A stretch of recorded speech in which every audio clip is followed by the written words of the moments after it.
राम राम दोस्तों आज की वीडियो में हम पढ़ने वाले हैं CIS एप्टीट्यूड PYQ क्वेश्चन। यानी कि जो 2023 में हिंदी के जो क्वेश्चन आए थे उनके बेसिस पर हिंदी के क्वेश्चन करने वाले हैं। 50 हिंदी PYQ क्वेश्चन भाई करने वाले हैं। तो भाई लोग आप लोग कम से कम आज के इस 50 क्वेश्चनों में से कम से कम आप सभी लोग 40 प्लस का टारगेट रखिए। जो हम 50 क्वेश्चन कराने वाले हैं उनमें से कम भाई सभी लोगों के 40 प्लस तो सही होने चाहिए। फिर आप लोग हमें लास्ट में बताना कि आपके 50 में से कितने सही हुए। तो भाई ज़्यादा आप लोगों को टाइम वेस्ट नहीं करते सीधी वीडियो चालू। और हाँ, वीडियो भाई अगर अच्छी लगे तो एक बार लाइक कर लेना और चैनल को भाई यार सब्सक्राइब जरूर कर लेना, जिससे कि कोई भी नई वीडियो डालूँ तो उससे सबसे पहले आपके पास पहुँचे। तो करते हैं वीडियो चालू। और अगर आप लोग वीडियो रेगुलर देख रहे हैं भाई, हिंदी की प्रैक्टिस जो चल रहे हैं, अगर डेली देख रहे हैं 100% मैं गारंटी ले रहा हूँ हिंदी में भाई आप पूरे में से पूरे करके आएंगे। ये गारंटी है भाई CIS एप्टीट्यूड वालों के लिए।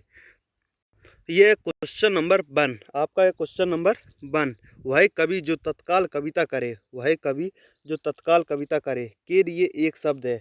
सुकवि, रस सिद्ध कवि, महाकवि या आशु कवि। वह कवि जो तत्काल कविता करे के लिए एक शब्द होगा आशु कवि। Option number D. अब क्वेश्चन नंबर 2, जिसका जन्म बाद में हुआ हो, जिसका जन्म बाद में हुआ हो, अनुज, अग्रज या ज्येष्ठ। जिसका जन्म बाद में हुआ हो यानी कि आपके बाद में, वो होता है अनुज। अनुज। और जिसका जन्म पहले होगा यानी कि जो तुमसे बड़ा है उसका होता है अग्रज। और जिसका जन्म बाद में हुआ अनुज। ऑप्शन नंबर ए बिल्कुल सही जवाब हो जाएगा। अब क्वेश्चन नंबर 3, दोपहर, दोपहर के बाद का समय, दोपहर के बाद का समय क्या होता है? पूर्वाह्न, मध्याह्न या अपराह्न या विहान। दोपहर के बाद का समय पूछ रहा है तो होगा अपराह्न। Option number C. अब क्वेश्चन नंबर 4, जो सूर्य को देख ना सके, जो सूर्य को देख ना सके। आपके ऑप्शन ऑप्शन है असूर पश्चर्या, असूर पश्य, असूर्य दर्शना, असूर्य दृष्टा। इसका सही जवाब होगा असूर्य पश्य। Option number B. अब क्वेश्चन नंबर 5, जो संविधान के अनुकूल ना हो, जो संविधान के अनुकूल ना हो। संवैधानिक, राजनीतिक, असंवैधानिक या अराचक। जो संविधान के अनुकूल ना हो वो होता है असंवैधानिक। Option number C. जो संविधान के अनुकूल हो उसका होता है संवैधानिक। जिसमें पूछा संविधान के अनुकूल ना हो, असंवैधानिक। Option number C. अब क्वेश्चन नंबर 6, जो सदा से चला आ रहा है, जो सदा से चला आ रहा है। ऑप्शन है आपके अनादि, निष्फल, अनवरत या अविचल। जो सदा से चला आ रहा है अनवरत। Option number C. अब क्वेश्चन नंबर 7, क्वेश्चन नंबर 7, कनिष्ठा, कनिष्ठा और मध्यमा के बीच की उंगली को क्या कहते हैं? कनिष्ठा और मध्यमा। कनिष्ठा जो होती है सबसे छोटी उंगली, जो छिनमन बोलते हैं, वो होती है कनिष्ठा। और मध्यमा जो आपकी बीच की उंगली है, उसके जो बीच में कौन सी उंगली होती है उसको कहते हैं आपको Anamika. Option number D, Anamika. अब क्वेश्चन नंबर 8, वह स्त्री जिसका पति दूसरा विवाह कर ले, वह स्त्री जिसका पति दूसरा विवाह कर ले। अध्युड़ा, परित्यक्ता, अभग्ना या खंडिता। वह स्त्री जिसका पति दूसरा विवाह कर ले होता है अध्युड़ा। ऑप्शन नंबर ए। परित्यक्ता मतलब वह स्त्री जिसका पति उसे छोड़ दे यानी कि त्याग दे, वो होता है परित्यक्ता। परित्यक्ता। और अध्युड़ा वह स्त्री जिसका पति दूसरा विवाह कर ले उसे कहते हैं अध्युड़ा। ऑप्शन नंबर ए। अब क्वेश्चन नंबर 9, पूर्व और उत्तर, पूर्व और उत्तर के बीच की दिशा को क्या कहते हैं? जैसे ये दिशा है आपकी, ये है उत्तर और ये है पूरब, तो इसकी जो बीच की ये दिशा है इसे क्या कहते हैं? इसे कहते हैं ईशान। Option number B. अब क्वेश्चन नंबर 10, बहुत कम वर्षा, बहुत कम वर्षा होने के लिए एक शब्द है। अल्पवृष्टि, अतिवृष्टि या अनावृष्टि या वृष्टि। बहुत कम वर्षा होने के लिए एक शब्द होगा अनावृष्टि। अनावृष्टि। Option number C. अतिवृष्टि यानी कि बहुत अधिक वर्षा होने के लिए होता है अतिवृष्टि। अतिवृष्टि। बहुत कम के लिए अनावृष्टि। अनावृष्टि। और वृष्टि का अर्थ होता है वर्षा। वृष्टि का अर्थ क्या होता है? वर्षा। तो आपका सही जवाब होगा अनावृष्टि। Option number C. अब क्वेश्चन नंबर 11, अपनी विवाहित स्त्री से उत्पन्न पुत्र, अपनी विवाहित स्त्री से उत्पन्न पुत्र। आपका ऑप्शन है ए जारज, ऑप्शन बी है जारस, सी दत्तक, डी औरस। जो जो अपनी विवाहित स्त्री से उत्पन्न पुत्र होता है उसे कहते हैं औरस। Option number D. और दत्तक होता है जो गोद लिया हुआ पुत्र होता है दत्तक। और इसका सही जवाब होगा औरस। Option number D. अब क्वेश्चन नंबर 12, कंजूसी से धन व्यय करने वाला, कंजूसी से धन व्यय करने वाला कृपण, मितव्ययी, अल्पव्ययी या मितव्ययी। ऑप्शन ए कृपण। अब क्वेश्चन नंबर 13, आभ्यंतर, आभ्यंतर का अर्थ क्या है? आभ्यंतर का अर्थ आभा, बाहरी भाग, भिन्न या भीतरी भाग। आभ्यंतर का मतलब होता है भीतरी भाग, ऑप्शन नंबर डी। अब क्वेश्चन नंबर 14, जो तौला जा सके, जो तौला जा सके, अपरिमेय, अमेय, परिमेय या विनिमेय। जो तौला जा सके वो होता है परिमेय, ऑप्शन नंबर सी। जो तौला या मापा ना जा सके वो होता है अपरिमेय, जो तौला जा सके वो होता है परिमेय, ऑप्शन नंबर सी। अब है क्वेश्चन नंबर 15, पेट की अग्नि, पेट की अग्नि को क्या कहते हैं? दावानल, बड़वानल, जठराग्नि या मंदाग्नि। पेट की अग्नि को जठराग्नि कहते हैं, ऑप्शन नंबर सी। अब है क्वेश्चन नंबर 16, अनुराग, अनुराग का विलोम क्या होगा? अनुराग का विलोम होता है विराग, ऑप्शन नंबर ए। अब है क्वेश्चन नंबर 17, अरे भाई, अब है क्वेश्चन नंबर 17, किस विकल्प में सही विलोम युग्म नहीं है? सही विलोम युग्म नहीं है। आस्तिक का नास्तिक होता है भाई, सुख का तनाव ये नहीं होता है, जटिल का सरल भी होता है, मिलन का वियोग सही है। किस विकल्प में सही विलोम का युग्म नहीं है? ऑप्शन नंबर बी बिल्कुल सही जवाब हो जाएगा। अब है क्वेश्चन नंबर 18, विग का विलोम, ओ सॉरी ये गलत हो गया भाई, विग होगा, विग, विग, विग का विलोम होगा अज्ञ, विग का अज्ञ, ऑप्शन नंबर डी समझ लेना, विग का अज्ञ। अब है क्वेश्चन नंबर 19, आवृत का विलोम क्या होगा? आवृत का विलोम होगा विमोचित, आछन्न, परिव्रत या अनावृत। आवृत का विलोम होगा अनावृत, ऑप्शन नंबर डी। अब है क्वेश्चन नंबर 20, यथार्थ का विलोम क्या होगा? कृत्रिम, अनिश्चित, आदर्श या उचित। यथार्थ का विलोम होता है आदर्श, ऑप्शन नंबर सी। अब है क्वेश्चन नंबर 21, शुल्क का विलोम होगा, शुल्क का विलोम निःशुल्क, क्रस, सशुल्क या सरस। शुल्क का विलोम होता है निःशुल्क, ऑप्शन नंबर ए। अब है क्वेश्चन नंबर 22, कृपण का विलोम होगा, कृपण का विलोम कंजूस, कठोर, अधम या दानी। कृपण का विलोम होगा दानी, ऑप्शन नंबर डी। और अधम का विलोम होता है उत्तम, अधम का विलोम होता है उत्तम। और कठोर का विलोम होता है निर्मल या कुछ।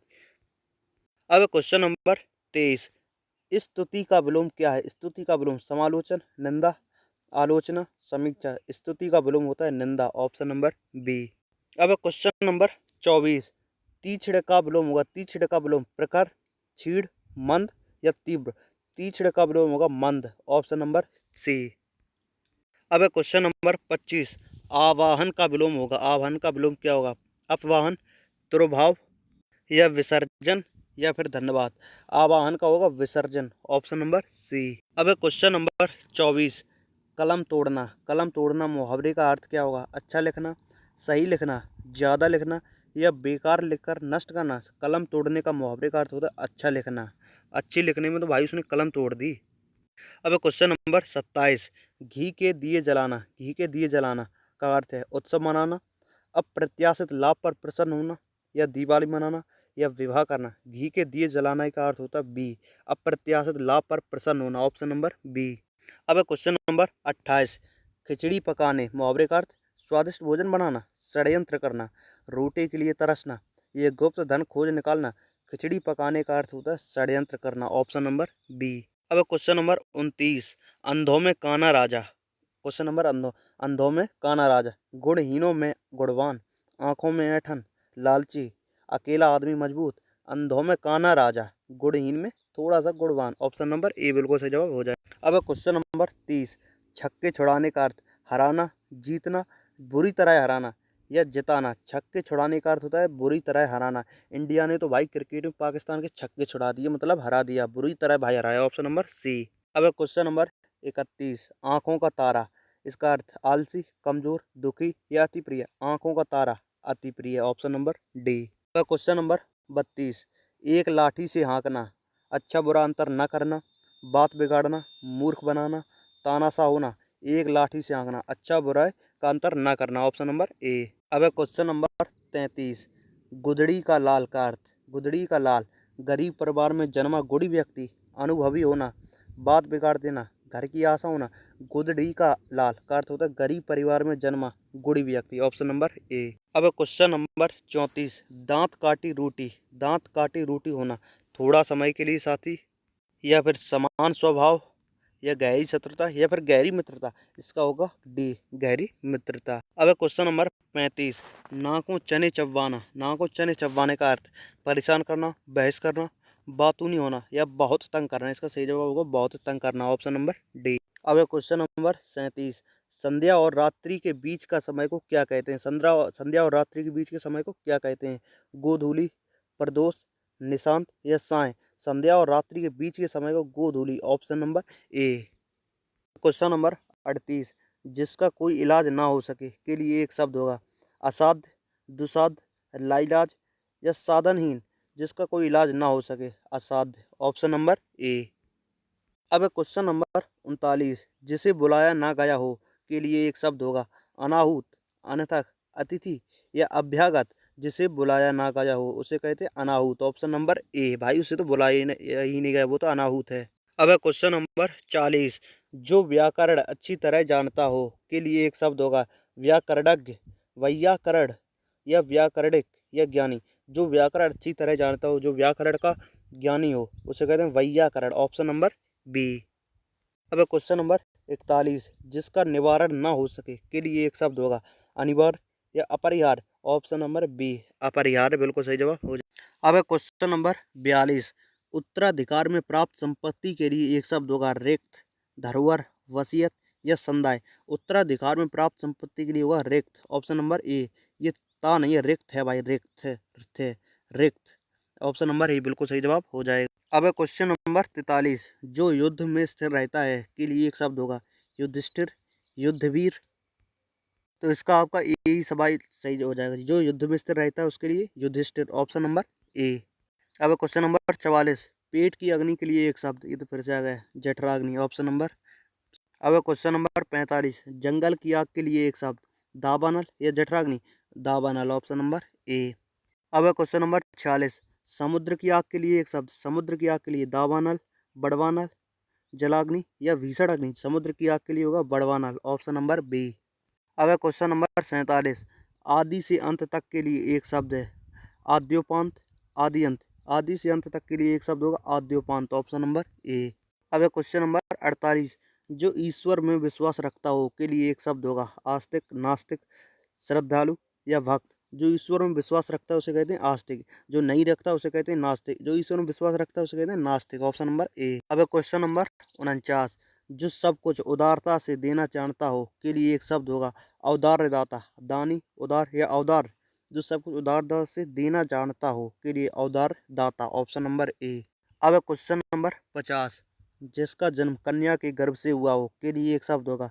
कन्यापुत्र, कानीन या अवैध पुत्र या कुमारी सुत। जिसका जन्म कन्या के गर्भ से हुआ वो होता है कानीन, ऑप्शन नंबर बी। तो भाई लोग आपके 50 क्वेश्चन जो है कंप्लीट हो चुके हैं। तो अब आप लोग हमें कमेंट बॉक्स में बताइए कि आपके 50 में से कितने सही हुए। सभी लोगों को कम से कम भाई 40 प्लस तो सही होने ही चाहिए। और वीडियो आपको कैसी लगी एक बार कमेंट बॉक्स में बताइए, और वीडियो को लाइक कर लें और चैनल को सब्सक्राइब। मिलते हैं दूसरी वीडियो में, तब तक के लिए बाय बाय, जय हिंद, जय भारत।